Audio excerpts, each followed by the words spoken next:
கிறிஸ்து அன்பான சகோதரர்களே, அவரையும் நம்முடைய நாமத்தினாலும் நம்முடைய ஆண்டவர் இயேசு கிறிஸ்து நாமத்தினாலும் உங்களுக்கு கிருபையும் சமாதானமும் உண்டாவதாக வாழ்த்தி வரவேற்கிறேன். இந்த நாளிலும் நாம் கடந்த வாரத்திலே பார்த்த அந்த பாடத்தில் தொடர்ச்சியாக பாகம் 2ஆக நாம் பார்க்கலாம். தேவனுடைய ஆழமான 7 காரியங்கள் குறித்து நாம் கடந்த வாரத்தில் பார்த்தோம். அதில் 3 காரியங்களை நாம் போன வாரத்தில் தியானித்தோம். அது என்னவென்றால், முதலாவது காரியம் தேவனுடைய ஆழமான அன்பும் கரிசனையும் என்பதை குறித்து தியானித்தோம். 2ஆவதாக தேவனுடைய கோபாக்கனை உட்கிற கோபாக்கனை குறித்து நாம் பார்த்தோம். 3ஆவதாக தேவனுடைய ஆழமான நியாய தீர்ப்பு குறித்தெல்லாம் அநேக வசன ஆதாரங்கள் மூலமாக நாம் தியானித்தோம். சபைக்கு இப்பொழுது நியாய தீர்ப்பு நடந்து கொண்டு இருக்கிறது என்று கூட நாம் பார்த்தோம். நியாய தீர்ப்பு என்றால், முதலாவது சத்தியம் போதிக்கப்படும், பிறகு பரீட்சிக்கப்படும், அதிலே தவறு காணும்போது சிக்ஷிக்கப்படுவோம், அதன் பிறகு தீர்ப்பு செய்யப்படும் என்று நாம் கடந்த வாரத்தில் நிதானமாக அநேக வசனங்களை நாம் தியானித்தோம்.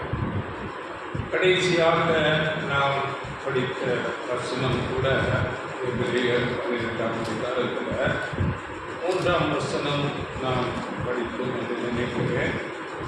அவர் தமக்கு முன் வைத்திருந்த சந்தோஷத்தின் பொருட்டு அவமானத்தை எண்ணாமல் சிலுவையை சகித்து தேவனுடைய வலது பாரிசத்தில் வீழ்த்திருக்கிறார் என்றும், நீங்களும் சோர்ந்து போகாதபடி தமக்கு நீங்கள் இளைப்புள்ளவர்களாய் உங்கள் ஆத்துமாக்களை சோர்ந்து போகாதபடிக்கு தமக்கு விரோதமாய் பாவிகளால் செய்யப்பட்ட எவ்விதமான விபரீதங்களை சகித்த அவரையே நினைத்துக் கொள்ளுங்கள் சொல்லி அந்த வசனத்தை கடைசியாக படித்து, அதனால ஆண்டவர் இயேசு கிறிஸ்து அன்றைக்கு மாம்சத்தில் உலகத்தில் இருக்கும்போது அநேக விதமான பாடுகளில் நடந்து சிலுவையை சகித்து அவர் தன்னுடைய ஜீவனை கொடுத்தார். அதனால இன்றைக்கு அவர் மேலான ஒரு ஆசீர்வாதத்திற்கு உயர்த்தப்பட்டு தேவனுடைய சிங்காசனத்தில் வலது பாரிசத்தில் அமர்ந்திருக்கிறார் என்று நாம் வேதத்தில் படிக்கிறோம். அதனால அது நமக்கு ஒரு பாடமாக இருக்கிறது. அந்த விபரீதங்களை சகித்து அவரையே நினைத்துக் கொள்ளுங்கள் என்று சொல்லப்பட்டது. அதனால நமக்கு எப்படிப்பட்டதான ஆடுகள், சோதனைகள், நெருக்கங்கள் வந்தாலும் நாம் ஆண்டவர் இயேசு கிறிஸ்துவையே நோக்கி பார்க்கிறோம். அப்படியாக நாம் முடித்தோம். அதனால அது எபிரேயர் 12ஆம் அதிகாரம் 1-2 வசனங்களில் கூட பாரமான யாவத்தையும் உங்களை சுற்றி பாவத்தையும் தள்ளிவிட்டு விசுவாசத்தை கொடுக்கிறவரும் நோக்கி நாம் நியமித்திருக்கிற ஓட்டத்தில் பொறுமையோடே நமக்கு பொறுமையோடு நமக்குன்னு ஒரு காலம், ஒரு பீரியட் கொடுக்கிறது. அந்த வாழ்க்கை பிரயாணத்தில் நாம் பீரிய பொறுமையோடு எப்படி என்றால் நம்மை சுற்றி நெருக்கி உலகத்தில் உள்ள அநேக பாவங்கள் நெருக்குகிறது. ஆனால் அந்த பாவங்களை எல்லாம் விலைக்கு தள்ளிவிட்டு நம்முடைய வாழ்க்கை பொறுமையோடையே நாம் ஓட வேண்டும் என்று அந்த சொற்பொழிவு மூலமாக நமக்கு ஆலோசனை கொடுக்கப்படுகிறது. அதனால 3 காரியங்கள் நாம் இன்றைக்கு 4வது காரியம் என்னவென்றால் தேவனுடைய ஆழமான யோசனைகள். தேவனின் ஆழமான காரியங்கள் என்னவென்றால் தேவனுடைய யோசனைகள். இதற்கு அந்த வசனம் 1 Corinthians 2 அதிகாரம் 10-11 படிங்கள். 1 Corinthians 2:10-11. நமக்கோ தேவன் அவைகளை தமது ஆவியினாலே வெளிப்படுத்தினார். அந்த ஆவியானவர் எல்லாவற்றையும் தேவனுடைய ஆழங்களையும் ஆராய்ந்திருக்கிறார். மனுஷரில் உள்ள ஆவியே அன்றி மனுஷரில் எவன் மனுஷருக்குரியவைகளை அறிவான்? அப்படி போல தேவனுடைய ஆவியே அன்றி ஒருவனும் தேவனுக்குரியவைகளை அறிய மாட்டார். அங்கே சொல்லும்போது தேவனுடைய ஆவியை அன்றி தேவனுக்கு உரியவைகளை ஒருவனும் தேவனுடைய யோசனைகள் தேவனுடைய சிந்தை நாம் எப்படி அறிந்து கொள்ள முடியும்? தேவனுடைய யோசனை நாம் தேவனை நாம் கண்ணால் பார்க்க முடியாது.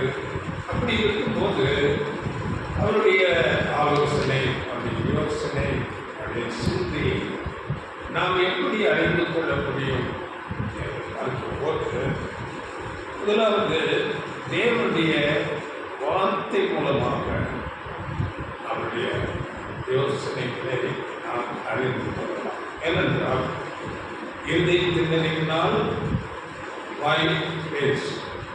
அப்படி தேவன் தன்னுடைய இருதயத்தில் உள்ள யோசனைகளை வேதம் மூலமாக வார்த்தைகள் மூலமாக வெளிப்படுத்தியிருக்கிறார். இப்படி அவருடைய வார்த்தைகள் மூலமாக அவருடைய யோசனைகளை நாம் அறிந்து கொள்ள.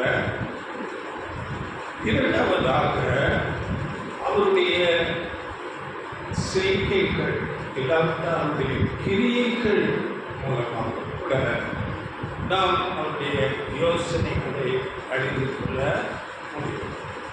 இந்த நாம் இருக்கிற வளர்ந்து இருந்த உலகத்தை நாம் பார்க்கிறோம். இந்த உலகத்திலே நமக்கு தெரியும் 70% தண்ணீரால் சூழ்ந்து காணப்படுகிறது. 30% தான் நிலப்பரப்பு.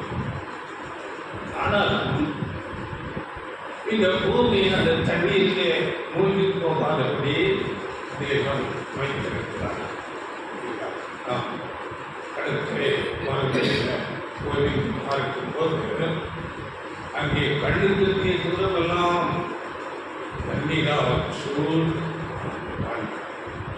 அந்த தண்ணீர் அந்த கடலை விட்டு மிஞ்சி வராதபடி தேவன் அங்கே வைத்திருக்கிறார். அந்த கரை கூட மணல்களால் அறிந்து காணப்படுகிறது. ஆனால் அதெல்லாம் தேவ ஞானத்திலே அங்கே அமைக்கலாக இருக்கும்படி செய்திருக்கிறார். நாம் மனுஷர்கள் மூலமாக கட்டப்பட்ட பெரிய அணைகளை பார்க்கும்போது அது பெரிய இரும்பு கம்பிகள், ஜல்லி, சிமெண்ட், காங்கிரீட் கொண்டு பலமாக கட்டுவார்கள். அப்போதான் தண்ணீர் இருக்கும். ஆனால் தேவனுடைய ஞானம் என்னுடைய வல்லமை அங்கே வெறும் மணல் பரப்பு, அங்கே தண்ணீர் இங்கே அமைந்ததாக தேவன் அங்கே நிறுத்தி வைத்திருக்கிறார். அதனால அது தேவனுடைய வல்லமையாக இருக்கிறது. சங்கீதம் 92:5 நாம் படிக்கும் போது ஆண்டவரே உம் செயல்கள் எத்தனை மேன்மையானவை, உம் எண்ணங்கள் எத்தனை ஆழமானவை என்று அங்கே சங்கீதக்காரர் சொல்கிறார். அவருடைய செயல்கள் மேன்மையானவைகள், அவருடைய எண்ணங்கள் ஆழமானவைகள். எண்ணங்கள் சொல்லும்போது யோசனை ஆழமானவைகள் என்று அப்படியே ரோமர் 11:33 கூட அவருடைய வழிகள் நம்மால் ஆராயப்படாதவைகளாக இருக்கிறது என்று சொல்லப்படுகிறது. அதனால பொதுவாக மனுஷர்கள் தேவனுடைய செயல்களை அறிந்து கொள்ள முடியாது. அவைகள் மனுஷனால் உணர்ந்து கொள்ளக்கூடாததாக அவைகள் நடந்து முடிந்த பிறகு தான் மனுஷர்கள் உணர்ந்து கொள்ளக்கூடியதாக இருக்கிறது. இதற்காக உதாரணம் நாம் பார்க்கும்போது வேதத்தில் ஆண்டவர் இயேசு கிறிஸ்து இந்த பூமியில் இருக்கும்போது அந்த யூத ஜனங்களை பார்த்து அவர் பேசுகிறார். அந்த எருசலேமை பார்த்து அங்கே பேசும்போது 19:42 உனக்கு கிடைத்த இந்த நாளில் ஆகிலும் கேட்டீங்களா? உனக்கு கிடைத்த இந்த நாளிலாகிலும் உன் சமாதானத்துக்கு ஏற்றவைகளை நீ அறிந்திருந்தாயானால் நலமாயிருக்கும். இப்பொழுதோ அவைகள் உன் கண்களுக்கு மறைவாய் இருக்கிறது. இப்பொழுதோ அது உன்னுடைய கண்களுக்கு மறைவாய் இருக்கிறது. எப்படி என்றால் ஒரு காலப்பகுதியை அந்த யூத ஜனங்களுக்கு தேவன் கொடுத்தார். அந்த காலப்பகுதியில அவர்கள் தேவனை அறிந்து கொண்டு தேவனுக்கு கீழ்ப்படித்து தேவனுக்கு பிரியமான ஒரு நிலைக்கு வர வேண்டும். அதுதான் அங்கே சொல்லுகிறார், உனக்கு கிடைத்த இந்த நாளிலாகிலும் உன் சமாதானத்துக்கு ஏற்றவைகளை நீ அறிந்திருந்தாயானால் அதை இப்பொழுது உன்னுடைய கண்களுக்கு மறைவாக இருக்கிறது. அவர்கள் தங்கள் சொந்த காரியங்களை உலக பிரகாரமான காரியங்களிலே மூழ்கி போய் இருந்தார்கள். தேவனுடைய காரியத்தை ஒரு சடங்காச்சாரமாக ஒரு வேஷமாக செய்து கொண்டு இருந்தார். உண்மையாக அவர்கள் அதனால அங்கே அடுத்த வசனங்களில் நாம் படிக்கும்போது 43-44 அங்கே சத்துருக்கள் சூழ அங்கே முற்றுகை போட்டு அங்கே ரோம சேனைகளால் அங்கே எருசலேம் முழுவதும் முற்றுகையிடப்பட்டது. கிபி 66 அந்த முற்றுகை அங்கே நடந்தது. அதன் பிறகு கிபி 70 அந்த எருசலேம் பட்டணம் முழுவதுமாக அங்கே அழிக்கப்பட்டது. அநேக ஜனங்கள் பட்டயத்தினாலே அங்கே கொலை செய்யப்பட்டார்கள். அநேக சிறைப்படுத்தப்பட்டார்கள். மீதமிருந்த ஜனங்கள் அங்கே சிதறடிக்கப்பட்டு உயிர்த்தனால் போதும் என்று பேசிவிட்டு ஓடிக்கொண்டார். அது 43-44 வசனங்களிலே அந்த காரியம் சொல்லப்படுகிறது. உன்னை சந்திக்கும் காலத்தை நீ அறியாமல் போனபடியால் உன் சத்துருக்கள் உன்னை சூழ மதில் போட்டு உன்னை வளைந்து கொண்டு எப்பக்கத்திலும் உன்னை நெருக்கி உன்னையும் உன்னிலுள்ள உன் பிள்ளைகளையும் தரையாக்கி போட்டு உன்னிடத்தில் ஒரு கல்லின் மேல் ஒரு கல் இராதபடிக்கு செய்யும் நாட்கள் வரும் என்றார். இயேசு சொன்னபடியே ஒரு கல்லின் மேல் ஒரு கல் இராதபடி ஆலயம் பெரிய அவர்கள் மேன்மையாக நினைத்திருந்த அந்த ஆலயம் அங்கே வெடிக்கப்பட்டது, சுட்டரிக்கப்பட்டு அங்கே மகாபரிசுத்த ஸ்தலத்தில் இருந்த அந்த தங்கம் அந்த வெப்பத்தினால் உருகி பூமிக்குள்ளே போகும்போது அந்த தங்கத்தை எடுப்பதற்காக வேண்டிய ஒரு கல்லை நவுத்தி ஒரு கல்லின் மேல் ஒரு நாளில் இடிக்கப்பட்டது. ஆண்டவர் சொன்ன வார்த்தையின்படியே இவைகளெல்லாம் நிறைவேறிக்கின்றன. அதனால அந்த யூத ஜனங்கள் அந்த ஆண்டவர் இயேசு கிறிஸ்து சொன்ன அந்த எச்சரிப்புகளை, அந்த வார்த்தைகளை உணர்ந்து கொள்ளக்கூடாமல் அவர்கள் இருந்தார்கள். அப்படியே இந்த இப்பொழுது இருக்கிற உலகம், இந்த சுவிசேஷ யுகம், அது யூத யுகம் முடிவுக்கு வந்தது. அப்படியே இந்த சுவிசேஷ யுகம் முடிவுக்கு வரும் என்று தெளிவாக சொல்கிறது. இந்த உலகம் அக்கினிக்கு இரையாக வைக்கப்பட்டிருக்கிறது என்று அப்போஸ்தலன் பேதுரு மூலம் அறிந்து கொள்கிறோம். பேதுரு படிக்கின்ற 2 பேதுரு 3ஆம் அதிகாரம் 7ஆம் வசனத்தில் இந்த உலகம் அக்கினிக்கு இரையாக வைக்கப்பட்டிருக்கிறது என்று தெளிவாக அடுத்ததாக இன்னும் தீர்க்கதரிசியாகிய ஏசாயா மூலம் நமக்கு வேதத்தில் சொல்லப்பட்டிருக்கிறது. ஏசாயா 13ஆம் அதிகாரம் 5 நாம் படிக்கும்போது அங்கே அநேக காரியங்கள் இந்த உலகம் எப்படி அழிந்து போகும் என்று எச்சரிக்கிறதாக இருக்கிறோம். 5ஆம் வசனத்திலே அந்த சொல்லும் போது, கர்த்தர் வருகிறார், அவருடைய கோபத்தின் ஆயுதங்களும் தேசத்தை எல்லாம் அழிக்க வானம் கவிழ்ந்த கரையாந்திர தேசத்திலிருந்து வருகிறது. அடுத்த வருஷப்படி 4 அலறுங்கள், கர்த்தரின் நாள் சமீபமாயிருக்கிறது, அது சர்வ வல்லவரிடத்திலிருந்து மகா சங்காரமாய் வரும். ஆதலால் எல்லா கைகளும் நெகிழ்ந்து எல்லா மனுஷரின் இருதயமும் கரைந்து போகும். அவர்கள் திகிலடைவார்கள், வேதனைகளும் வாதைகளும் அவர்களை பிடிக்கும். பிள்ளை கருக்கிறவளைப் போல வேதனைப்படுவார்கள், ஒருவரை ஒருவர் பிரமித்து பார்ப்பார்கள். அவர்கள் முகங்கள் நெருப்பான முகங்களாய் இருக்கும்.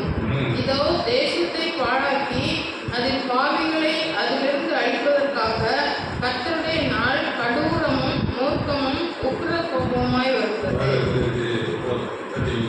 அலறுங்கள், கர்த்தரின் நாள் சமீபமாய் இருக்கிறது, அது சர்வ வல்லவரிடத்திலிருந்து மகா சங்காரமாய் இருக்கிறது. மனுஷன் இருதயம் சோர்ந்து போகும், கரைந்து போகும், திகிலடைவார். வேதனைகளும் வாதைகளும் அவர்களை பிடிக்கும். பிள்ளை பெறுகிறவர்களைப் போல வேதனைப்படுவார்கள். அவர்கள் முகங்கள் நெருப்பான முகங்களாக இருக்கும். இப்படிப்பட்ட காலங்கள் வருகிறது என்று தீர்க்கதரிசிகள் மூலமாகவும் அப்போஸ்தலர்கள் மூலமாகவும் வேதம் நமக்கு எச்சரிக்கிறார்கள். அதிலே 11ஆம் வசனத்தில் நாம் பார்க்கும் போது, பாவத்தின் நிமித்தம் உலகத்தையும் அக்கிரமத்தின் நிமித்தம் துன்மார்க்கரை நான் கண்டித்து அகங்காரின் பெருமையை ஒழிய பண்ணி கொடியின் விடும்பை காட்டுவேன். இந்த உலகத்தில் உள்ள பாவம் அக்கிரமத்தின் நிமித்தம் இந்த உலகம் பெரிய அழிவுக்கு வருகிறது. இதற்கு நாம் பார்க்கும்போது, ஒரு மனுஷனுக்கு பணமும் அதிகாரமும் அவனுக்கு இருந்தால் அவர் எந்த வேண்டுமானாலும் செய்யலாம் என்ற ஒரு மனநிலையே வருகிறான். இருமாப்புடையவனாய் அவர் மாறுகிறார். அப்படிப்பட்டவர்களுடைய எல்லா இருமாப்பும் அங்கே அழிக்கப்படும். அதைத்தான் இந்த வேதவசனம் சொல்கிறது. பெருமையை ஒழிய பண்ணி கொடியரின் இடுப்பை தாழ்த்துமே. நல்ல தேவன் அப்படிப்பட்டதான ஒரு காலத்தை வைத்திருக்கிறார். அது இப்படி அந்த யூத ஜனங்கள் ஆண்டவர் இயேசு கிறிஸ்துவின் வார்த்தையை கேட்டு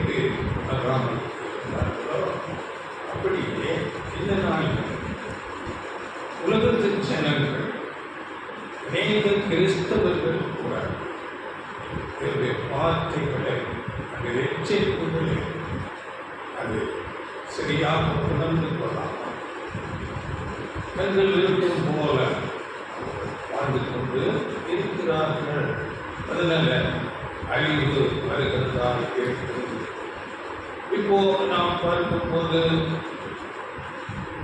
தேவனுடைய யோசனைகள், தேவனுடைய வழிகள் மனுஷனுடைய வழிகளுக்கும் யோசனைகளுக்கும் மிகுந்த ஒரு வித்தியாசம், வேறுபாடு இருக்கிறது என்பதை நாம் முதலாவது உணர்ந்து கொள்ள வேண்டும். அதையே இங்கே ஏசாயா தீர்க்கதரிசி மூலம் சொல்லும்போது மனுஷனுக்கும் தேவனுக்கும் உள்ள யோசனைகளும் வழிகளும் எவ்வளவு வித்தியாசம் என்று ஏசாயா 55ஆம் அதிகாரம் 8-9 வசனங்களிலே அங்கே சொல்லலாம். படிங்கள்.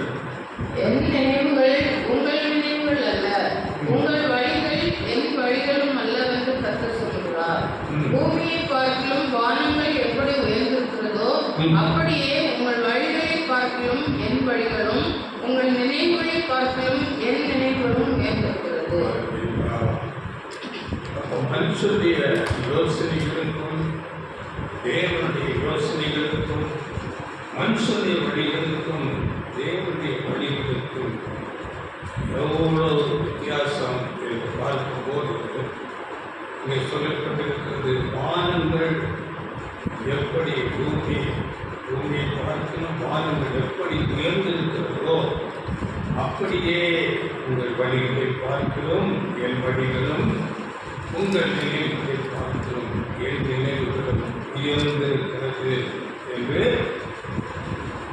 அப்படி என்றால் நாம் பார்க்கும்போது தேவனுடைய ஆலோசனைகள், தேவனுடைய வழிகள் எவ்வளவு உயர்ந்தது என்று நாம் உணர்ந்து கொள்ள வேண்டும். நாம் பார்க்கிற இந்த விரிந்த ஆகாய விரிவை நாம் பார்க்கும்போது அவருடைய மகத்துவத்தை நாம் அறிந்து கொள்ள முடியும். நாம் பாதங்களை பார்க்கும்போது அந்த வானம் நம்மால் அளவிடவே முடியாத அளவுக்கு அது நம்முடைய கண்களுக்கு ஆச்சரியமாக இருக்கிறது. விஞ்ஞானிகள் இந்த வானமண்டலத்தை ஆராய்ந்து பார்க்கிறார்கள். இந்த ஆராய்ச்சிகள் எல்லாம் இப்பொழுது ரொம்ப நவீனமான தொலைநோக்கி மூலமாக ஆராய்கிறார்கள். இதை முன்னதாகவே அநேக விஞ்ஞானிகள் ஆராய்ந்து வானமண்டலத்தை ஆராய்ச்சி செய்திருக்கிறார்கள். அப்படியாக பார்க்கும்போது கலிலியோ என்று சொல்லப்படுகிற ஒரு விஞ்ஞானி, வானமண்டலத்தை ஆராய்ச்சி செய்கிற விஞ்ஞானிகள் 1610 ஆராய்ச்சி செய்து அவர் தம்முடைய தொலைநோக்கி மூலம் வானத்தை பார்க்கும்போது அங்கே அவர் பார்த்து என்ன பதிவு செய்கிறார் என்றால், அதாவது நட்சத்திர தொகுப்புகளாக அங்கே வானத்தில் இருக்கிறது என்று ஆராய்ச்சியில் கண்டுபிடித்து பதிவு செய்கிறார். இதை இந்த நட்சத்திர தொகுப்பு என்பதை அதன் பிறகு ஆராய்ச்சியாளர்கள் கேலக்சி இல்லாவிட்டால் அண்டங்கள் என்று அவைகளை அழைத்தார்கள்.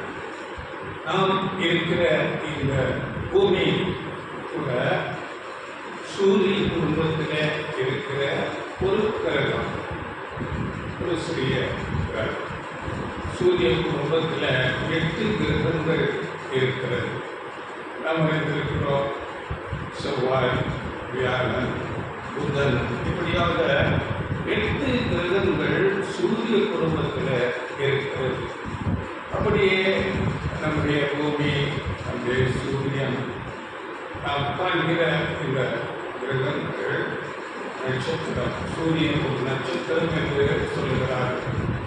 இவைகளெல்லாம் அதன் பிறகுள்ள கண்டுபிடிப்புகளில் பார்க்கும்போது மில்கி வே கேலக்சி என்று சொல்லப்படுகிற அந்த நட்சத்திர கூட்டத்தில் இருக்கிறதாக சொல்லுகிறார்கள்.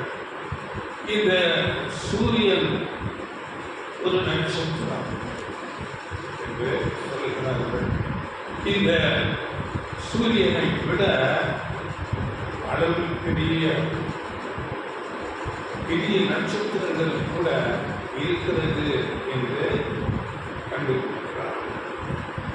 இப்படி இந்த மில்கி வே கேலக்சி பால்வெளி அண்டம் என்று சொல்லப்படுகிற இந்த மில்கி வே கேலக்சியில் எத்தனை நட்சத்திரங்கள் இருக்கிறது என்று ஓரளவுக்காக அவர்கள் கணக்கு சொல்லும் போது 10,000 கோடியிலிருந்து 40,000 கோடி நட்சத்திரங்கள் இந்த பால்வெளி அண்டம் மில்கி வே கேலக்சி என்று சொல்லப்படுகிற பால்வெளி அண்டத்தில் இருக்கிறதாக சொல்கிறார். அப்படி என்றால் இந்த ஒவ்வொரு நட்சத்திரங்களுக்கும் நம்முடைய சூரியன் ஒரு நட்சத்திரம், அந்த சூரியனுக்கு 8 கிரகங்கள்.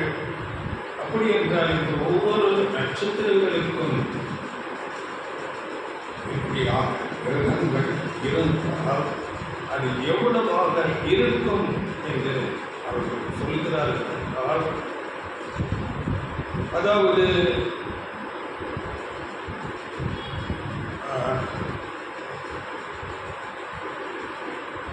அந்த கிரகங்கள் அதை குறித்து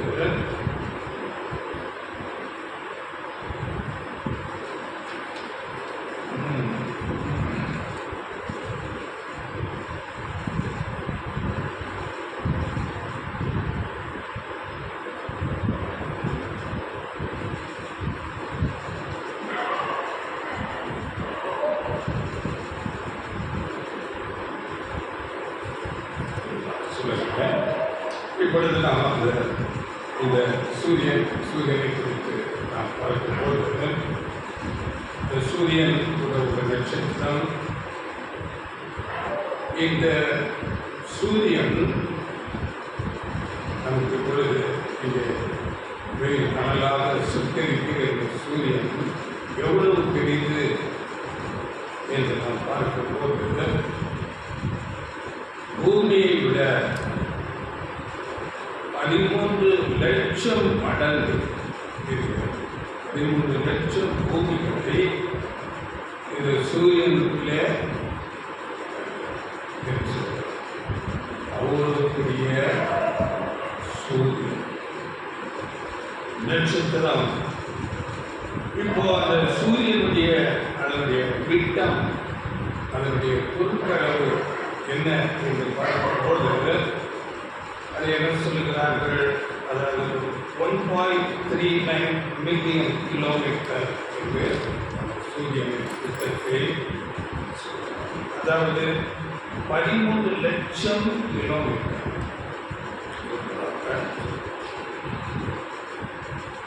நம்முடைய பூமியின் விட்டம் எவ்வளவு நாம் பார்க்கும்போது 12,742 கிலோமீட்டர். 12,742 கிலோமீட்டர்.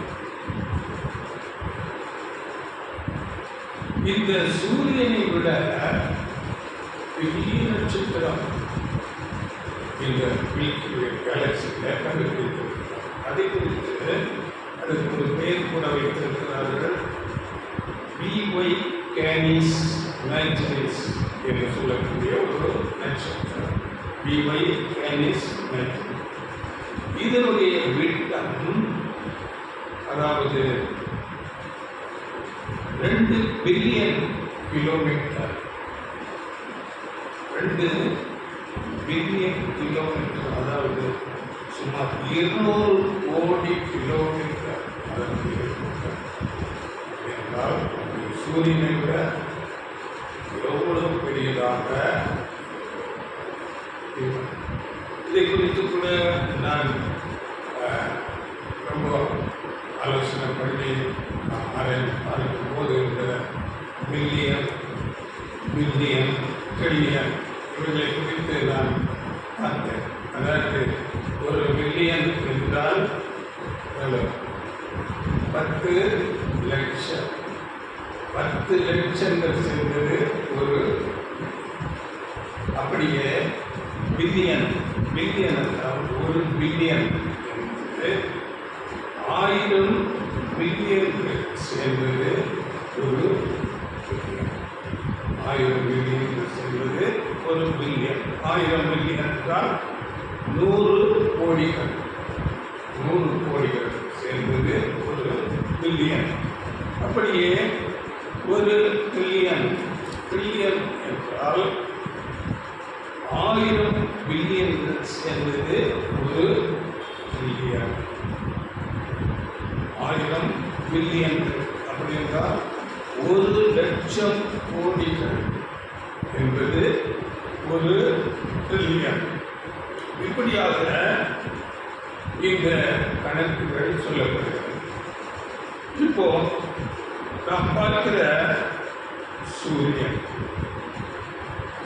அதில் பெரிய ஒரு நட்சத்திரம், இவை கேனிஸ் நைட்ரஸ், இவர்களுடைய விட்டம் எல்லாம் நாம் பார்க்கிறோம். இங்கே நாம் பார்க்கும்போது நம்முடைய இங்கே நம்ம சொல்லப்பட்டு இதை நாம் சொல்லுவோம். அதாவது இந்த மில்கி வே கேலக்சியில் இருக்கிற 40,000 கோடி நட்சத்திரங்கள் நம்முடைய சூரியன் போல. அப்படி என்றால் அதனுடைய கிரகங்கள் எண்ணிக்கையே இருக்கு. அதாவது என்ன சொல்கிறார்கள் என்றால் சுமார் 80,000 கோடி முதல் கொண்டு 3 லட்சம் கோடி கிரகங்கள் இருப்பதாக. பூமியை போல நம்முடைய பூமியை விட பல மடங்கு பெரியது ஞான கிரகம். இப்படியாக இங்கே கணக்கு இதெல்லாம் தோராய கணக்கு, சரியாக எண்ணி கணக்கு, தோராயமான கணக்கு. 80,000 கோடிகளுக்கு 3 லட்சம் கோடி கிரகங்கள் இந்த பால்வெளி அண்டத்தில் இருக்கும் என்று விஞ்ஞானிகள் சொல்கிறார்கள். இப்படி இந்த மில்கி வே கேலக்சியை மாத்திரமல்ல, அதன் பிறகு சின்னதும் பெரிதுமாக 2 லட்சம் கோடி கேலக்சிகள் இருப்பதாக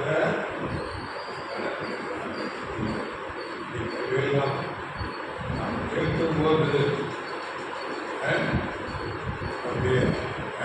நினைவுகள், தேவனுடைய நினைவுகள் எப்படி இருக்கிறது, தேவனுடைய செயல்கள், வழிகள் எவ்வளவு பெரிதாக 2 லட்சம் கோடி கேலக்சி நம்முடைய மில்கி வே கேலக்சி போல அதை விட பெரிதாக கூட. அப்படி என்றால் தேவனுடைய செயல்கள், தேவனுடைய கிரியைகள் எவ்வளவு பெரிதாக இருக்கிறது என்று நாம் அறிந்து கொள்ள வேண்டும். இந்த மில்கி வே கேலக்சியோட பெரிதாக ஒரு கேலக்சியை கண்டுபிடித்திருக்கிறார்கள் விஞ்ஞானிகள். அதன் பேர் கூட IC 1101 என்று பெயரிட்டு இந்த ஒரு கேலக்சியை கண்டுபிடித்திருக்கிறார்கள். இது எவ்வளவு பெரியது என்று பார்க்கும் போது இந்த மில்கி வே கேலக்சியை விட 60 மடங்கு பெரியது என்று 60 மடங்கு. நாம் பார்த்தோம் மில்கி வே கேலக்சியிலேயே 40,000 கோடி நட்சத்திரங்கள் இருக்கிறது என்றால் இந்த IC 1101 என்று சொல்லப்படுகிற இந்த கேலக்சியில் எவ்வளவு நட்சத்திரங்கள் இருக்கும் அதை கூட கணக்கிட்டு சொல்லுகிறார்கள். அதாவது சுமாராக 100 லட்சம் நட்சத்திரங்கள் இருக்கலாம் என்று 100 லட்சம் கோடி நட்சத்திரங்கள் இருக்கிறார். இந்த பிரபஞ்சம் வானம் இதை குறித்து நாம் கணக்கிலே எடுக்க முடியாது. எல்லையே இல்லாததாக இருக்கிறது. இந்த 100 லட்சம் கோடி நட்சத்திரங்களுக்கும் சூரியனை போல 8 கிரகங்கள் இல்லாவிட்டால் 2 கிரகங்கள் என்று இருந்தால் கூட 200 லட்சம் கோடி கிரகங்கள் இருக்கும் என்று வானங்கள் எவ்வளவு பெரிதாக இருக்கிறது. தேவனுடைய படைப்பு பிரபஞ்சம் அவைகளை நாம் ஆராயும் போது அது நம்முடைய ஞானத்துக்கும் புத்திக்கும் எட்டாத உயர்த்திட இருக்கிறது. இந்த IC1101 இந்த கேலக்சி பூமியிலிருந்து 100 கோடி ஒளி ஆண்டுகள் தூரத்தில் இருப்பதாக கணக்குக்கு சொல்கிறார். 100 கோடி ஒளி ஆண்டுகள் தூரத்தில் இந்த கேலக்சி இருப்பதாக. அதனால் அதை நாம் கண்களால் பார்க்க முடியாது. இந்த ஒளி ஆண்டுகள் என்று நாம் சொல்லும் போது ஒளி எப்படி அது அதனுடைய வேகம், ஒரு வருடத்துக்கு ஒளி எவ்வளவு போகிறதோ அப்படியாக இது பிரயாணம் பண்ணினால் 100 கோடி ஒளியாண்டுகள் தூரத்தில் இந்த கேலக்சி. ஒளியாண்டு என்பது கணக்கு தெரியும். ஒளி ஒரு வினாடிக்கு 3 லட்சம் கிலோமீட்டர் வேகத்தில் ஒளி பிரயாணம். அப்படி பிரயாணப்பட்டு 100 கோடி ஆண்டுகள் பிரயாணம் போனால் நாம் இந்த கேலக்சியில் போய் சேர இப்படியாக இந்த பிரபஞ்சம் தேவனுடைய சிருஷ்டிப்பு விஸ்தாரமாக. அதனால ஒரு ஆராய்ச்சியாளர் ஒரு விஞ்ஞானி சொல்லும் போது இந்த பூமியில் உள்ள எல்லா கடற்கரையில் இருக்கிற இந்த மணத்துகள்களை விட அதிகமான நட்சத்திரங்கள் இந்த பிரபஞ்சத்திலே இருக்கிறது என்று அவ்வளவாக தேவனுடைய செயல்கள் அது மகா விஸ்தாரமாக மனுஷ ஞானத்துக்கு எட்டாததாக இருக்கிறது. அதில் சங்கீதக்காரன் சொல்லும் போது சங்கீதம் 19:1 வானங்கள் தேவனுடைய மகிமையை வெளிப்படுத்துகிறது. ஆகாய விரிவு அவருடைய கரங்களின் கிரியையை அறிவிக்கிறது. வானங்கள் தேவனுடைய மகிமை எவ்வளவு பெரிதாக இருக்கிறது என்று இவையெல்லாம் தேவனுடைய சிருஷ்டிப்புகள். அப்போ இந்த சிருஷ்டிப்புகளை எல்லாம் சிருஷ்டித்த தேவன் வேதம் சொல்கிறது, தேவாதி தேவனும் கர்த்தாதி கர்த்தருமாயிருக்கிறார். எப்படிப்பட்டவராயிருப்பார் என்று யோசனை செய்கிறது. சங்கீதங்களின் புஸ்தகம் 8ஆம் அதிகாரம் 3-4 வசனங்களிலே படிக்கலாம். படிங்கள். உமது விரல்களின் கிரியையாகிய உம்முடைய வானங்களையும் நீர் ஸ்தாபித்த சந்திரனையும் நட்சத்திரங்களையும் நான் பார்க்கும்போது மனுஷனை நீர் நினைக்கிறதற்கும் மனுஷகுமாரனை நீர் விசாரிக்கிறதற்கும் அவன் எம்மாத்திரம் என்கிறேன். உமது விரல்களின் கிரியையாகிய வானங்களையும் நீர் ஸ்தாபித்த சந்திரனையும் நட்சத்திரங்களையும் பார்க்கும்போது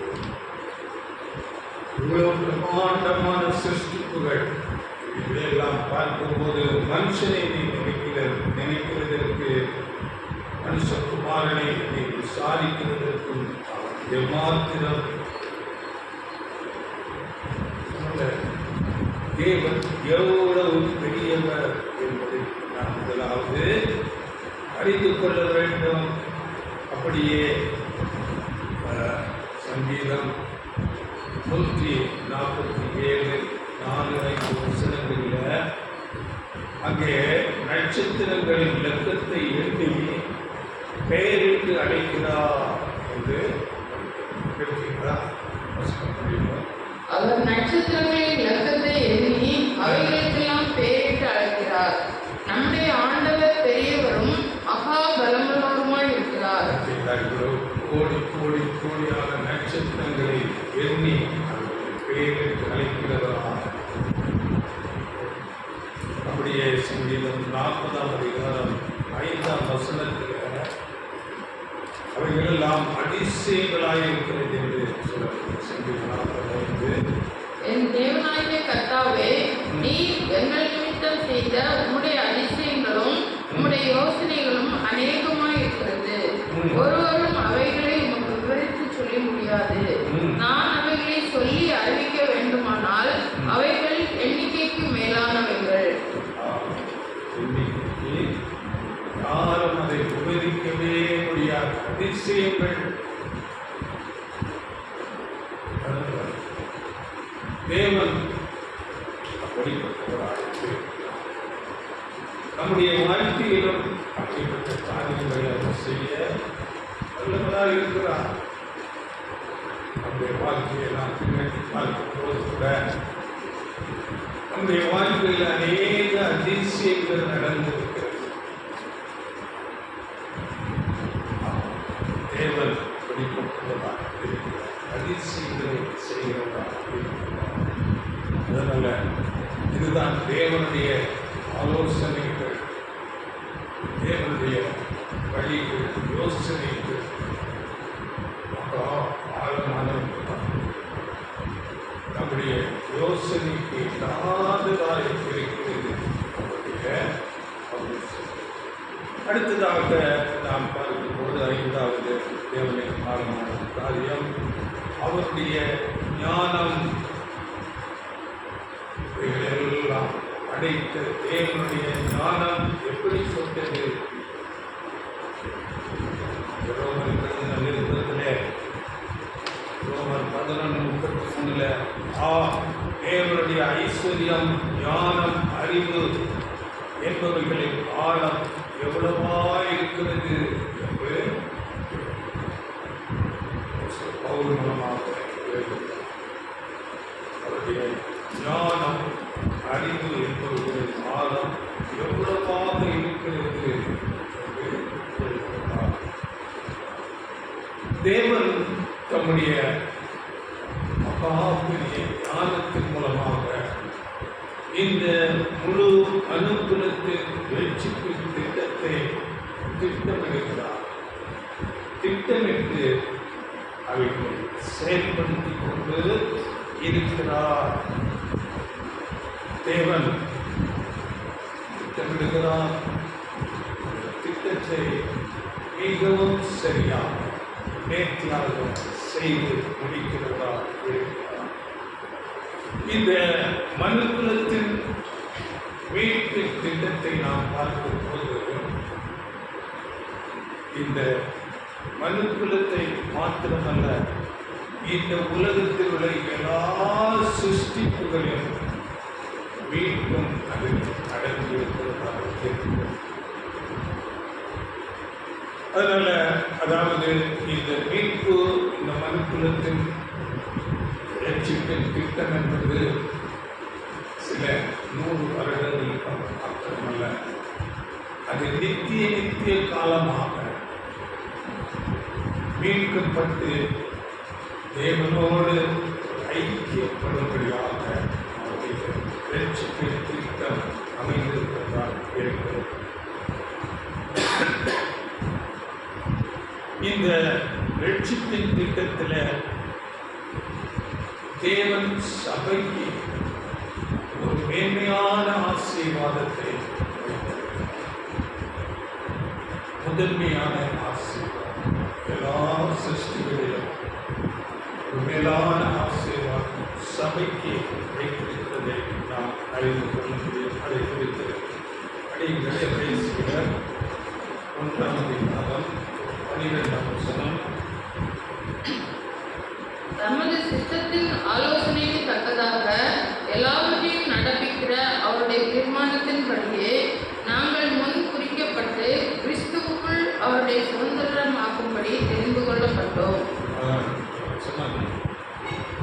நமது திருவிழத்தில் நாம் படிக்கும்போது சரியாக புரிந்து கொள்ள முடியும்.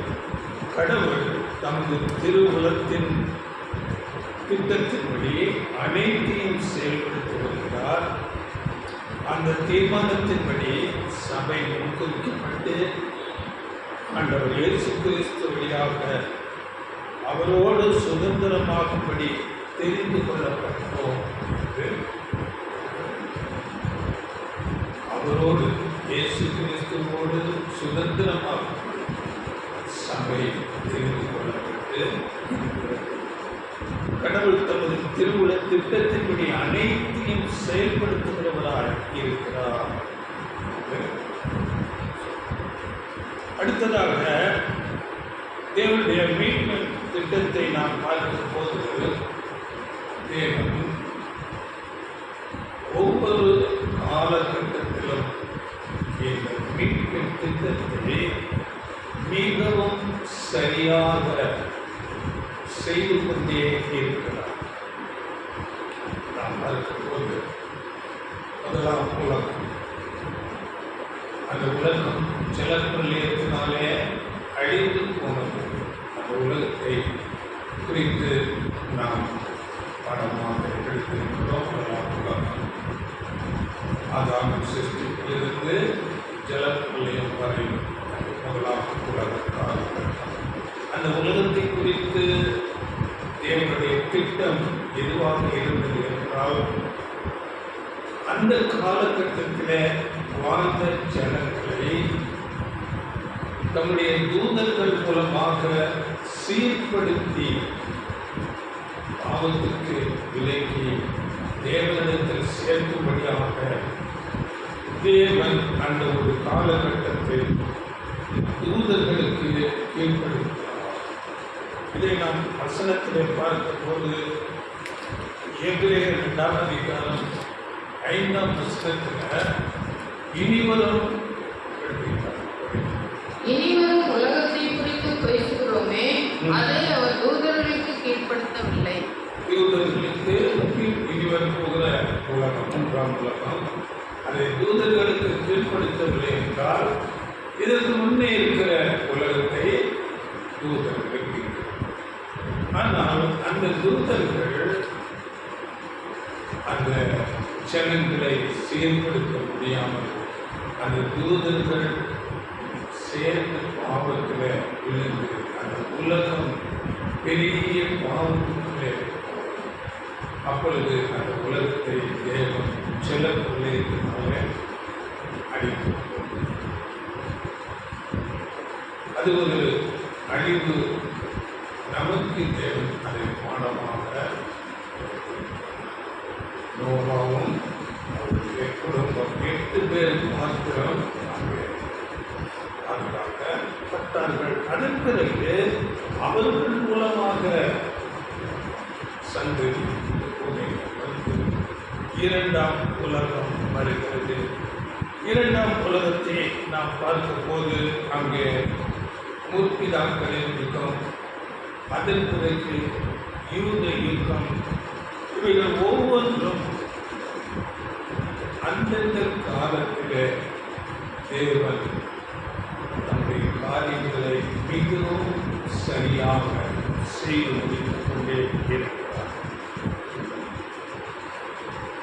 இதை குறித்து நாம் பார்க்கும்போது தேவனுடைய திட்டங்கள் ஒவ்வொன்றும் அந்தந்த காலகட்டத்தில் மிகவும் சரியாக, அது கொஞ்சம் தாமதமாகவோ இல்லாவிட்டால் முன்கூட்டியோ நடவாமல் மிகவும் சரியாக துல்லியமாக சகலத்தையும் செய்து கொண்டு இருக்கிறார். அந்த யூத யுகத்தில் கூட சில பேர் அங்கே தேவனத்திலே சேர்க்கப்பட்டார்கள். இது ஜனங்கள் அழிவுக்கு இதற்கு தேவனுடைய இந்த திட்டத்தை நாம் பார்க்கும்போது ரட்சிக்கும் திட்டம் எவ்வளவு துல்லியமாக மிக சரியாக நடந்தே வருகிறது என்று நாம் ஒரு உதாரணம் மூலம் பார்க்கப்படுகிறது. ஆண்டவர் இயேசு கிறிஸ்துவின் பிறப்பு, அவருடைய ஊழியங்கள், அவருடைய மரணம், அவருடைய உயிர்த்தெழுதல் எல்லாம் நமக்கு ஒரு அடையாளமாகும். ஆண்டவர் இயேசு கிறிஸ்துவின் பிறப்பு வேலை வந்த போது வேலை வந்த போது ஸ்திரீயினிடத்தில் பிறந்தார். அவர் இந்த பூமிக்கு வந்தார். அவர் இந்த பூமியில வந்த போது கூட வேதம் எங்கே அவர் பிறக்க வேண்டும் என்று முன்னுரைக்கப்பட்டதோ அதன்படியே அந்த இடத்திலே அப்படியே பிறந்து அவர் பிறந்த போது அங்கே என்னென்ன நடக்கும் என்று தீர்க்கதரிசிகளால் முன் சொல்லப்பட்டதோ சகலமும் அதன்படியே நடந்திருக்கிறது. ஆண்டவர் இயேசு பிறந்ததை அறிந்த ஏரோது யூதருக்கு ராஜாவாக பிறந்திருக்கிறவர் எங்கே என்று அங்கே சாஸ்திரிகள் தேடி வரும்போது அந்த குழந்தையை கொல்லும்படியாக திட்டமிட்டார். இவைகள் கூட தேவன் முன் தீர்க்க தரிசனங்களிலே அறிந்து அவைகளை எழுதியிருக்கிறார். இதை குறித்து நாம் படிக்கும் போது மத்தேயு 2ஆம் அதிகாரம் 14-15 வசனங்களிலே அந்த குழந்தைகள் கொல்லப்படுகிறது. 2 வயதுக்கு கீழான எல்லா குழந்தைகளையும் அங்கே ஏறுவது கொண்டு போடுகிறார். இதை குறித்து தீர்க்க தரிசனமாக ஓசியா புஸ்தகத்தில் 11ஆம் அதிகாரம் 1ஆம் வசனம் என்ற காரியத்தை அங்கே எழுதி வைத்திருக்கிறார். தேவன் சகலத்தையும் முன்னறிந்து அப்படியே நடந்தேறுகிறது. தேவனுடைய திட்டத்தின்படி, தேவனுடைய யோசனைகளின்படி சகலமும் நடந்தேறுகிறது. அப்படியே மத்தேயு 2ஆம் அதிகாரம் 17-18 அங்கே ராமாவிலே புலம்பல், அங்கே அழுகை உண்டாயிருக்கும். ராகேல் தன் பிள்ளைக்காக அழுது ஆறுதல் அடையாதிருந்தார் என்று இது அப்படியே தீர்க்கதரிசிகள் மூலம் சொல்லப்பட்டது. எரேமியா 31ஆம் அதிகாரம் 15ஆம் வசனத்தில் தீர்க்கதரிசிகள் ஆக அது தேவன் தீர்க்கதரிசிகள் மூலம் சொல்லி அதை எழுதி வைத்து அது அப்படியே நடக்கும். படிக்கிறது 31-15. ராமாவிலே புலம்பல் கசப்பான அழுகையும் ஆகிய கூக்குரல் கேட்கப்பட்டது. ராகேல் தன் பிள்ளைகளுக்காக அழுது தன் பிள்ளைகள் இல்லாதபடியால் அவைகள் நிமித்தம் ஆறுதல் அடையாதிருக்கிறாள் என்று கர்த்தர் சொல்கிறார். தேவன் எவைகளை குறித்து சொன்னார் அதன்படியே தேவனுடைய திட்டங்கள், தேவனுடைய செயல்கள், அதை தடுக்கும் நோக்கம் கொண்ட எந்த வல்லமை நாம் தடுக்க முடியாது. தேவன் சகலத்தை முன்னறிந்து சரியாக செய்து நிறைவேற்றுகிறவராக இருக்கிறார். அங்கே அவர் எகிப்துக்கு கொண்டு போகப்படுவார். எகிப்திலிருந்து குமாரனை நான் வரவழைத்தேன் என்றெல்லாம் அங்கே தெளிவாக தீர்க்கதரிசிகள் மட்டும் சொல்லுகிறார். இவையெல்லாம் தேவன் திட்டம் பண்ணுகிறார். அவைகளை சரியாக நிறைவேற்றிக் கொண்டே இருக்கிறார். யாரும் தடை செய்ய முடியாது. இப்படியாக தேவனுடைய செயல்கள் எப்படி இருக்கிறது என்றால், ஒரு பெரிய இயந்திரத்திலே அங்கு பலவிதமான சக்கரங்கள் சுற்றி கொண்டிருக்கும். அங்கே நுட்பமான அநேக மிஷினரிஸ் பாகங்கள் இருக்கும். இவைகளெல்லாம் ஒரு சிறு பிள்ளைக்கு என்ன என்று புரிந்து கொள்ள முடியாது. அப்படியே தேவனுடைய திட்டங்கள், தேவனுடைய செயற்பாடுகள் எல்லாம் சீர்படுத்தப்படாத மனுக்குலத்திற்கு புரிந்து கொள்ளக்கூடாததாக, புரிந்து கொள்ள முடியாததாக இருக்கும். அந்த ஒரு பெரிய இயந்திரத்தின் அந்த காரியங்களை இயக்குகிற நல்ல கற்று தேர்ந்த ஒரு மனுஷனுக்கு அதுக்கு சகலமும் சரியாக இயக்கத்தை அறிந்து கொள்வார். அது நேர்த்தியாக இருப்பதாக. அப்படியே தேவனுடைய எல்லா ரட்சிப்பின் திட்டம் எல்லாம் தேவனுடைய சிந்தை அறிந்தவர்கள், தேவனுடைய மக்கள், சீர்படுத்தப்பட்டவர்கள். ஒவ்வொரு யுகத்திலும் தேவன் இப்படிப்பட்டதான காரியங்களை செய்து கொண்டிருக்கிறார் என்பதை தெளிவாக உணர்ந்து கொள்வோம். தேவனுடைய செயல்களை அறிந்து அவர்கள் உணர்ந்து கொள்வார். பவுல் கூட வசனத்தை சொல்லுகிறார், ஆவிக்குரியவன் எல்லாவற்றையும் ஆராய்ந்து நிதானிக்கிறான் என்று. 2ஆம் அதிகாரம் 14-15. ஜென்ம சுபாவமான மனுஷனோ தேவனுடைய ஆவிக்குரியவர்களை ஏற்றுக்கொள்ளான். அவைகள் அவனுக்கு பைத்தியமாக தோன்றும். அவைகள் ஆவிக்கேற்ற பிரகாரமாய் ஆராய்ந்து நிதானிக்கப்படுகிறவைகள் ஆனதால் அவைகளை அறியவும் மாட்டான். ஆவிக்குரியவன் எல்லாவற்றையும் ஆராய்ந்து நிதானிக்கிறான். ஆனாலும் அவன் மற்ற ஒருவனாலும் ஆராய்ந்து நிதானிக்கப்படான். அதாவது ஜென்ம சுபாவமான மனுஷனோ தேவனுடைய ஆவிக்குரியவர்களை ஏற்றுக்கொள்ளார். ஆனால் உணர்ந்து கொள்ள முடியாது. அவைகள் பைத்தியமாக இருக்கும். அவைகள் ஆவிக்கேற்ற பிரகாரமாய் ஆராய்ந்து நிதானிக்கப்படுகிறவர்களானால் அவைகளை ஆவிக்குரியவர்கள் ஆவியையும் ஆராய்ந்து நிதானித்து அறிகிறார்.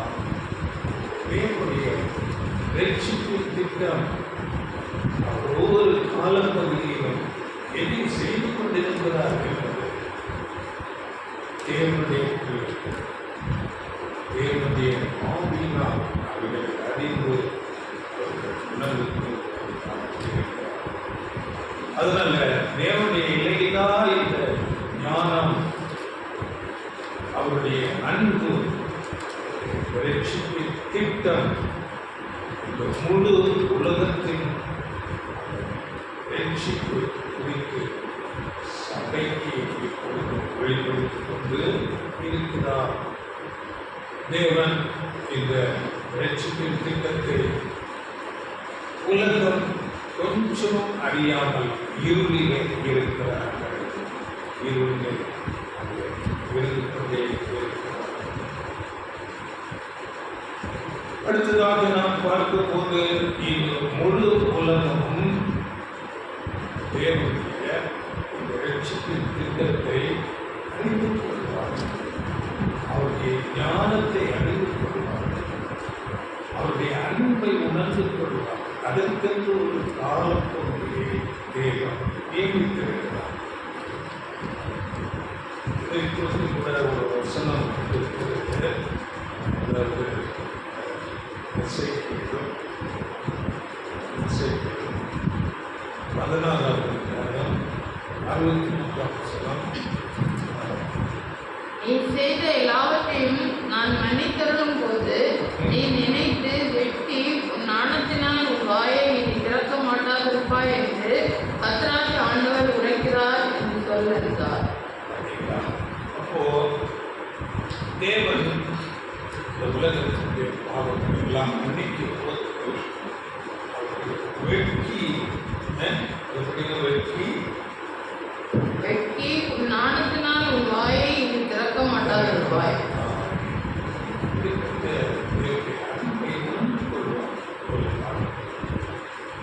இதுதான் ஐந்தாவதாக நாம் பார்ப்பது தேவனுடைய ஆழமான காரியம், ரட்சிப்பின் திட்டம். இதை இன்னைக்கு சபை அறிந்திருக்கிறது, உலகம் அறியாமல் பிற்பாடு அறிந்து. ஆறாவதாக நாம் பார்க்கும்போது தேவனுடைய ஆழமான காரியம் என்ன என்றால் தேவனுடைய ஆழமான அறிவு, ஆழ்ந்த அறிவு. அதாவது ரோமர் 11:33 வசனம் இருக்கிறது. அவருடைய அறிவின் ஆழம் எவ்வளவாய் இருக்கிறது என்று.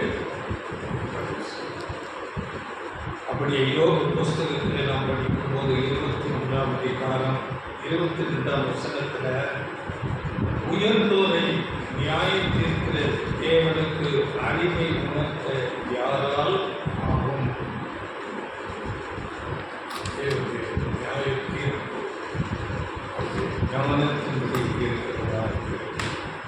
இன்றைக்கு நாம் பார்க்கும் போது இந்த பொல்லாத உலகம், சாத்தானுக்கு கீழ்பட்டிருக்கிற இந்த உலகத்தில் நாம் பார்க்கும் போது இன்றைக்கு அநேக துன்மார்க்கர்கள் நன்றாக வாழ்ந்து செழித்து அவர்கள் செய்வதெல்லாம் வாய்க்கும் அவர்களுக்கு நன்றாக வாழ்ந்து கொண்டு இருப்பதை பார்க்கும்போது இது ஏன்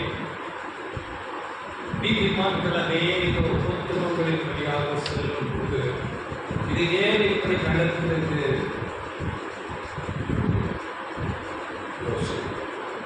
சங்கீதக்காரன் அப்படியே யோசிக்கிறது. பாருங்கள், சங்கீதத்துடைய 73ஆம் சங்கீதம் அங்கே 3 வருகிறது. அங்கே அவர்கள் வாழ்வை நான் கண்டு பொறாமை கொண்டேன் என்று அங்கே சொல்கிறார். அந்த துன்மார்க்கர்களுக்கு எந்த விதமான இடுக்கங்கள் இல்லை, அவர்கள் பலன் உறுதியாக இருக்கிறது. அவர்கள் விரும்புவது அதிகமாக கிடைக்கிறது. தொடர்ந்து அந்த வசனங்களில் நாம் படிக்கும்போது அவர்கள் அகந்தையாக நடக்கிறார்கள். அவர்கள் விரும்புவதெல்லாம் அதிகமாகவே கிடைக்கிறது. அவர்கள் வானமட்டும் கேட்க பேசுகிறார்கள். தேவனே இல்லை என்று பேசிக்கொண்டு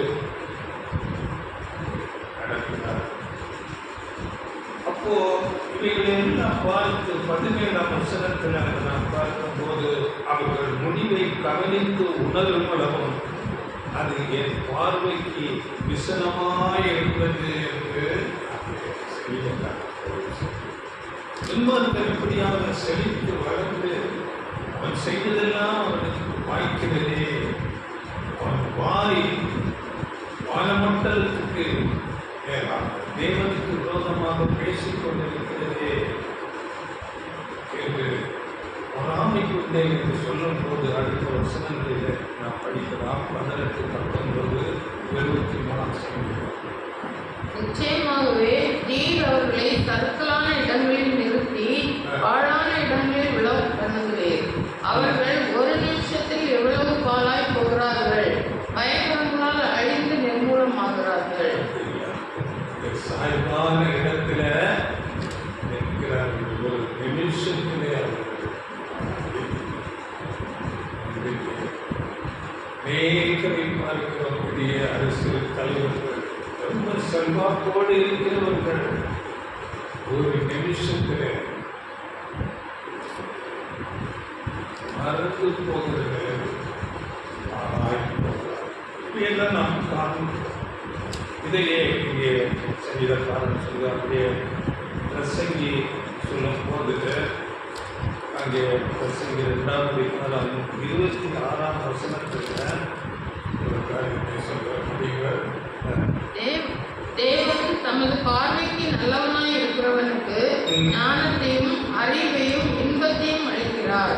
பாவம் செய்கிறவனுக்கோ தமது பார்வைக்கு நல்லவனாய் இருக்கிறவன் வசமாய் வைத்துவிட்டு போக போக்கும் பொருட்டு சேர்த்து குவித்து வைக்கும் தொல்லையை அவர் நியமித்திருக்கிறார். இதுவும் மாயையும் மனதுக்கு சஞ்சலமாய் இருக்கும். நல்லவனுக்கு ஞானத்தையும் அறிவையும் இப்படியாக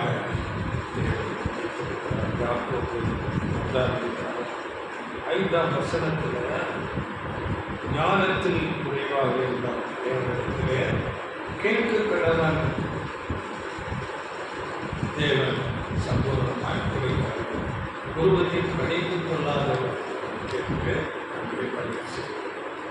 அதனால் தேவன் ஞானத்தை கேட்கும் போது அப்படியே வேதத்தில் நாம் பார்க்க போது 4 வாலிபர்கள் தேவன் ஞானத்தை கேட்டார்கள். அவர்கள் தானியேல், அனனியா, மீஷாவேல், அசரியா படிக்கிறோம். தானியேல் புஸ்தகத்தில் இவர்களை படிக்கிறோம். அந்த 4 வாலிபர்கள் தேவன் பேரில் வைராக்கியம் பாராட்டினார்கள். வைராக்கியம் பாராட்டி தேவ ஞானத்தை பெற்றுக்கொண்டார். நாம் படிக்கும் போது தானியேல் 1:17 வசனத்தில் அந்த 4 வாலிபர்களுக்கு ஞானம், அறிவு, சாமர்த்தியம் இவைகளை தேவன் கொடுத்தார் என்று. ஆனால் அவர்கள் முதலாவது தேவனிடத்திலே வைராக்கியம் பாராட்டி தேவனை உறுதியாக பற்றி கொண்டார். அங்கே நாம் பார்க்கும்போது அவர்கள் அடிமைகளாக அங்கே பாவலம் போகிறார்கள். அங்கே ராஜாவின் சிங்காசனத்திலே அவர்கள் ராஜாவின் அரண்மனைக்கு போகப்படுகிறார்கள். அங்கே அவர்களுக்கு ராஜ போஜனம் கொடுக்கப்படுகிறது. ஆனால் அந்த ராஜ போஜனத்தினால நாங்கள் தீர்த்துக் கொடுத்து விடுவோம் என்று அவர்களை மறுத்து பேசுகிறார். அப்படி அவர்கள் தங்களை தீர்த்துக் கொடுத்தாதபடி தேவனில் ஒரு பக்தி வைராக்கியத்தை காண்பிக்கிறார்கள். அப்பொழுது தேவன் அவர்களுக்கு அந்த ஞானத்தையும் அறிவையும் கொடுக்கிறார். அதனால ஓசியா 6:6 வசனத்தில் தேவனை அறிகிற அறிவை விரும்புகிறவராய் தேவனை நாம் அறிந்து கொள்ள வேண்டும். அதை தேவன் விரும்புகிறார். அப்படியே அப்போஸ்தலர்கள் தேவனை அறிந்து கொண்டு அவரை வெளிப்படுத்தினார்கள். ஆண்டவர் இயேசு கிறிஸ்துவை நன்றாய் அறிந்து உணர்ந்து அவரை வெளிப்படுத்தினார்கள். அவர்களுக்கு தேவன் ஒரு பெரிய ஆசீர்வாதத்தை, வெற்றியான வாழ்க்கையை கட்டளையிட்டார். அவர்கள் தேவனால் ஆசீர்வதிக்கப்பட்டவர்களாக இருக்கிறார். இந்த அப்போஸ்தலர்களை குறித்து அங்கே அப்போஸ்தலன் பவுல் எழுதும் போது 2 கொரிந்தியர் 2ஆம் அதிகாரம் 14ஆம் வசனத்தில் கிறிஸ்துவுக்குள் எப்பொழுதும் எங்களை வெற்றி சிறக்க பண்ணி எல்லா இடங்களிலேயும் எங்களை கொண்டு அவரை அறிகிற அறிவின் வாசனையை வெளிப்படுத்துகிற தேவனுக்கு ஸ்தோத்திரம். எல்லா இடங்களிலேயும் எங்களை கொண்டு அவரை அறிகிற அறிவின் வாசனையை வெளிப்படுத்துகிற தேவனுக்கு ஸ்தோத்திரம். தேவனை அறிகிற அறிவை அவர்கள் அறிந்து கொண்டு அந்த வாசனையை வெளிப்படுத்துகிறவர்களாக இருக்கிறார். அதனால நாம் உண்மையாக தேவனை அறிகிற அறிவை அறிந்து உணர்ந்து கொண்டு அவருடைய கட்டளைகளை நாம் கைக்கொண்டு அவருக்கு முக்கியமாய் நாம் ஜீவிக்கும் போது அது சந்தோஷத்தை நமக்கு தருகிறார். தேவன் நம்மை ஆசீர்வதிக்கிறவரார். நம்மை அவற்றை கருவியாக பயன்படுத்துகிறவரார். அதனால தேவனை அறிகிற அறிவை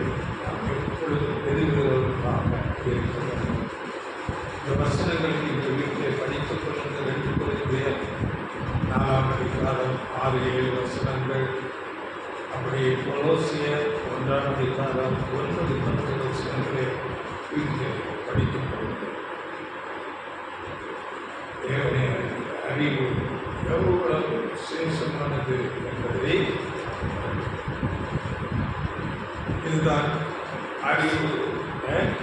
தேவனுடைய 6வது ஆழமான காரியம் தேவனுடைய ஆழ்ந்த அறிவு.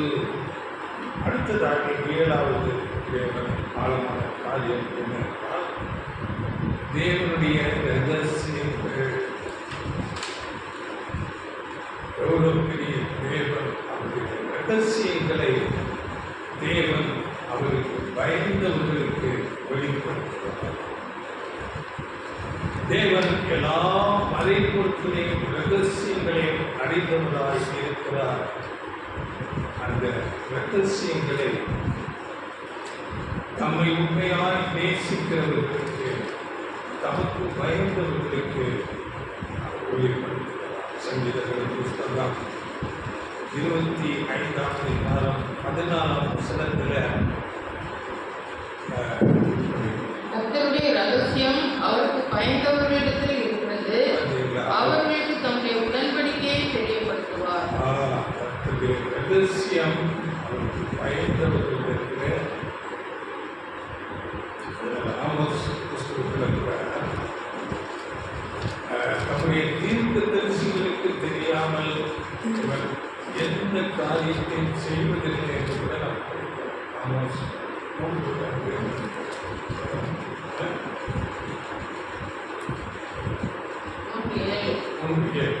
கர்த்தராகிய ஆண்டவர் தீர்க்கதரிசிகளாகிய தம்முடைய ஊழியக்காரருக்கு நமது ரகசியத்தை வெளிப்படுத்தாமல் ஒரு காரியத்தையும் செய்வார்.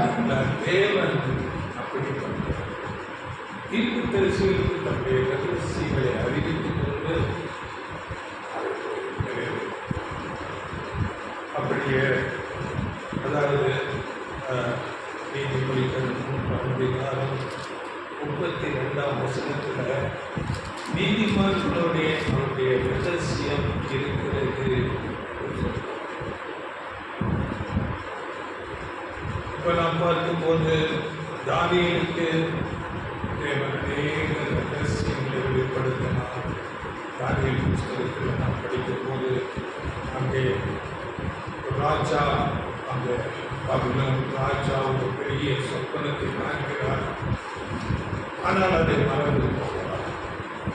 அதை குறித்து சொல்லும்படியாக அந்த தேசத்தில் உள்ள எல்லா ஞானிகளை, அங்கே சாஸ்திரிகளை எல்லாரையும் அழைக்கிறார். அவர்களால் சொல்ல ராஜா அந்த சொப்பனத்தை மறந்து கொடுத்தார்.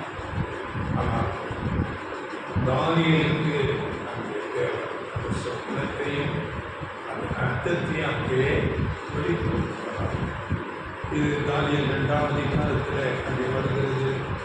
தானியேல் 2ஆம் அதிகாரம் 22ஆம் வசனத்தில் அங்கே தானியேல் சொல்லும்போது அவரே ஆளும் மறைமுகமானதை வெளிப்படுத்துகிறவர், இருளில் இருக்கிறதை அவர் அறிவார்.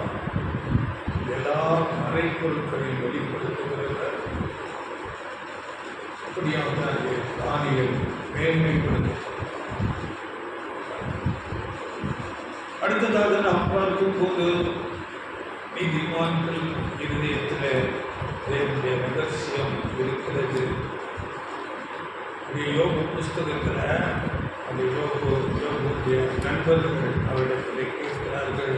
நீதிமானார் யோபுண்டத்தில் யோபு 15ஆம் அதிகாரம் 8ஆம் வசனத்தில் நீர் தேவனுடைய ரகசிய ஆலோசனையை கேட்டு ஞானத்தை உம்மிடமாய் சேர்த்துக் கொண்டீரோ என்று அவருடைய நண்பர்கள் கேட்கிறார்.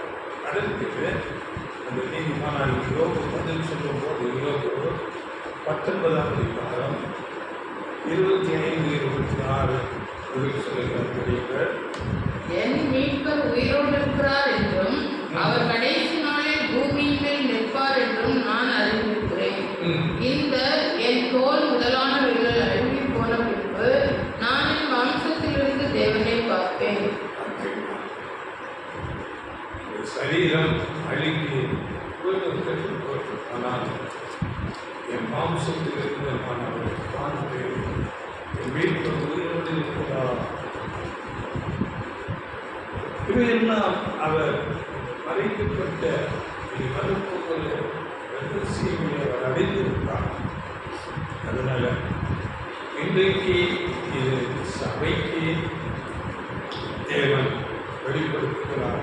ஆனால் உலகத்துக்கு எல்லாம் மறைக்கப்பட்டு அவர்கள் இருளிலே இருக்கிறார்கள். சங்கீதத்தில் ஒரு வசனம் கூட, சங்கீதம் 18:1, சங்கீதம் என் பலனாகிய கர்த்தாவே உங்கள் அன்பு 18:11. இருளை தமக்கு மறைவிடமாக்கினார்.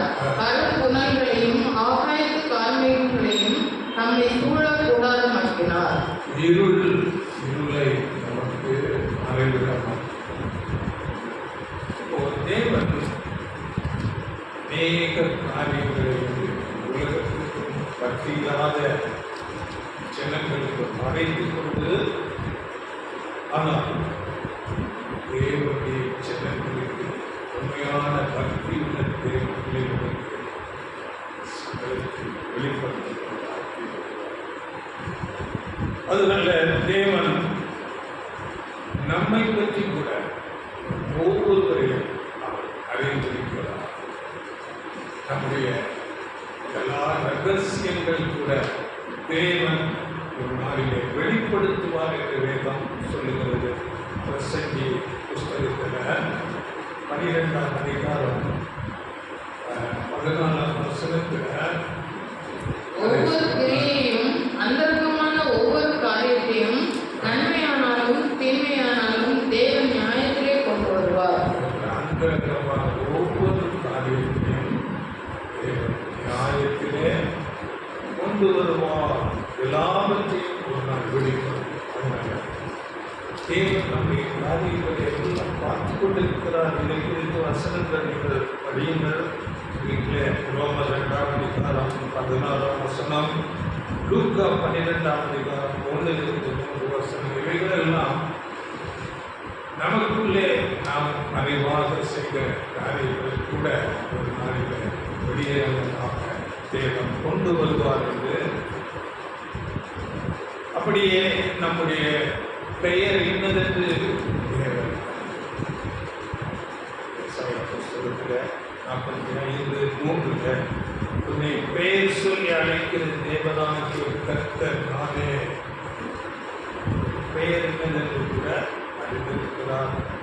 அப்படியே வேதத்தில் ஆண்டவர் இயேசு அவருடைய சீசனை பார்த்து சொல்லும் போது அங்கே அநேக உலக தோற்றமுடன் உள்ள மறை பொருட்களை அவர் வெளிப்படுத்துகிறார்.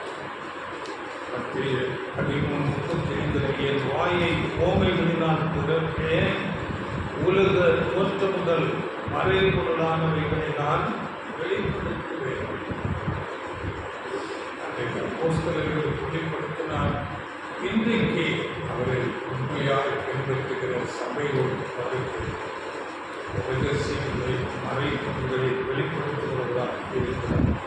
ஏன் அப்படி ஓமைகளினாலே மறைத்து வைக்கப்பட்டிருக்கிறது என்றால், அவரை உண்மையாக வாஞ்சியாக வைராக்கியமாய் தேடுகிறவர்களுக்கு அவைகள் கிடைக்கும்படியாக அவர்கள் மறைத்து இருக்கிறார். அதனால வேதத்தில் நாம் ஒரு தீர்க்க தரிசனம் ஏசாயா பார்க்கிறார்களை பார்த்து நாம் முடித்துக் கொள்ளலாம். வேதத்தில் நாம் பார்க்கும்போது ஏசாயா அங்கே தேவனை குறித்ததான ஒரு தரிசனத்தை பார்க்கிறார். ஏசாயா அதிகாரத்தில் வருகிறது.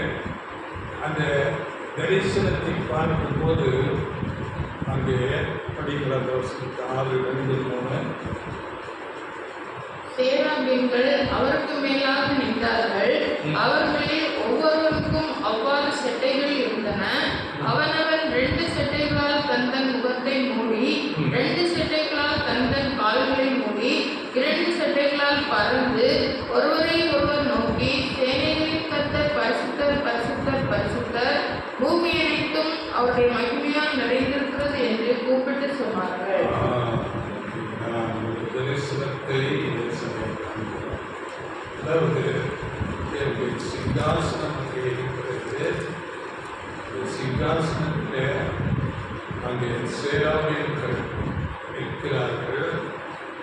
அவர்கள் ஒவ்வொருவருக்கும் அவ்வாறு செட்டிகள் கொடுக்கப்பட்டிருந்தது. அவைகள் அவனவன் 2 செட்டைகளால் தன் முகத்தை மூடி என்றார். இது ஒரு ரகசியமான ஒரு காரியம். 2 செட்டைகளால் தன் முகத்தை மூடிக்கொண்டார். அப்படி என்றால் தேவனுடைய சிருஷ்டிப்புகளை குறித்து, அவருடைய ரகசியங்களை குறித்து, தேவனுடைய சிருஷ்டிப்பில் இருந்து 2000 வருடங்கள், முதலாம் உலகம் ஜலப்பிரளயத்தினால் அழிந்து போகிறது. அது 1656 வருடங்கள் என்று கணக்கிடுகிறார். அதன் பிறகு அங்கே நோவா அவருடைய அந்த குடும்பத்திலிருந்து திருப்பி சந்தை வருகிறது. ஆபிரகாம் காலம் வரைக்கும் தேவனுடைய திட்டங்கள் எல்லாம் அறிவிக்கப்பட்டது. ஒன்றுமே மனுக்குலத்துக்கு தெரியாமல் அங்கே 2 செட்டைகளால் அங்கே அவர்கள் தன் முகத்தை மூடி என்று அந்த தேவனுடைய திட்டங்கள் 2000 வருடங்கள் அதன் பிறகு 2 செட்டைகளால் தன் கால்களை மூடி தன் கால்களை மூடி. அப்படி என்றால் ஆபிரகாம் காலத்துக்கு பிறகு தேவனுடைய திட்டங்கள் வெளிப்பட்டன. ஆபிரகாமுக்கு சொல்லப்பட்டது, உனக்குள்ளாக நான் உலகத்தையே ஆசீர்வதிக்கப் போகிறேன் என்று தேவன் தன்னுடைய திட்டத்தை வெளிப்படுத்தினார். ஆனால் அங்கே அவர்களால் அந்த வேத காரியங்களிலே நடக்கக்கூடாதபடி இருந்தது. அதுதான் 2 செட்டைகளால் தன் கால்களை மூடி ஜனங்கள் கூட எல்லாரும் அவருடைய பாதையில் நடக்க முடியவில்லை. சிலர் அதன் பிறகு 2 செட்டைகளால் கலந்து அதன் பிறகு இயேசு காலத்துக்கு பிறகு சபை வந்துவிட்டது. சபை அந்த வழிகளில் நடந்தார். இன்று வரையிலும் உண்மையான சபை தேவனுக்கு பிரியமாக தேவனுடைய சித்தம் என்று அறிந்து உணர்ந்து அதன்படி நடக்கிறவர்களாக இதுதான் அந்த தரிசனம். நீங்கள் 2 செட்டைகளால் தன் முகத்தை மூடி 2 செட்டைகளால் தன் கால்களை மூடி 2 செட்டைகளால் அமர்ந்து ஒருவரை ஒருவர் நோக்கி சேவைகளின் கர்த்தர் பரிசுத்தர் பரிசுத்தர் பரிசுத்தர் பூமி அனைத்தும் அவருடைய மகிமையால் நிறைந்திருக்கிறது என்று. அதனால தேவன் சபைக்கு இந்த நாளில் அநேக ரகசியங்களை வெளிப்படுத்தியாக நாம் இந்த நாளில் அநேக சக்திகளை அறிந்திருக்கிறோம். சக்திகளை அறிந்திருந்தால் தேவனுடைய அன்பை ருசித்து அவர் சித்தம் செய்கிறவர்களால் அவருடைய சமூகத்திலே நம்மை மிகவும் தாழ்த்துகிறவர்களால் ஆண்டவர் இயேசு கிறிஸ்து மரணம் வரை தன்னை தாழ்த்தினார். நான் சாந்தம் மனத்தாழ்மையுமாய் இருக்கிறேன் என்று சொல்லி ஆண்டவர் இயேசுவை போல நம்மை நாம் தாழ்த்தது. அவரை தாழ்த்தும் போது அவர் உயர்த்துகிறார். கடைசியாக ஒரு வருஷத்தை நாம் படித்து முடிக்கலாம். லூக்கா 17ஆம் அதிகாரம் 10ஆம் வசனத்தில் அங்கே சொல்லும் போது என்னதான் பெரிய ஊழியர்களை செய்து நிறைவேற்றினாலும் நீங்கள் தேவனுடைய காரியமாக எப்படிப்பட்ட செயல்களை செய்திருந்தால் நாம் என்ன நினைத்துக் கொள்ள வேண்டும் நம்பிக்கைக்கு நான் ஒரு அபயோஜனமான ஊழியக்காரன் செய்ய வேண்டியதை மாத்திரம் செய்தேன் என்று சொல்கிறார். அப்படியே நீங்களும் உங்களுக்கு கட்டளையிடப்பட்ட யாவற்றையும் செய்த பின்பு நாங்கள் அப்பிரயோஜனமான ஊழியக்காரர் செய்ய வேண்டிய கடமை மாத்திரம் செய்தோம் என்று சொல்லுங்கள் என்றார். இதுதான் நம்முடைய சிந்தையாக. தேவன் நம்மை அழைத்தார், எல்லா சக்திகளை கொடுத்தார், எனக்கு ருசிக்கும்படியாக நமக்கு அநேக வசனங்கள் மூலமாக உணர்த்தினார். நம்மை சில காரியங்களை செய்ய முடியாத சூழ்நிலைகளை உருவாக்கி தந்தார். அதனால் நாம் நம்மை குறித்து வேதனைப்படாத தேவன் அப்படியாக நமக்கு அந்த கிருபை தந்தார். தேவனுடைய சமூகத்தில் நாம் முற்றிலும் தாழ்த்த வேண்டும். தேவன் சிலாக்கியத்தை நமக்கு தந்தார்கள். தேவனுக்கு நன்றி உள்ளவர்களாக ஒவ்வொரு நாளும் நம்மை வாழ்க்கை பெரிய மேன்மையான ஆசீர்வாதத்தை பெற்றுக்கொள்ள தேவன்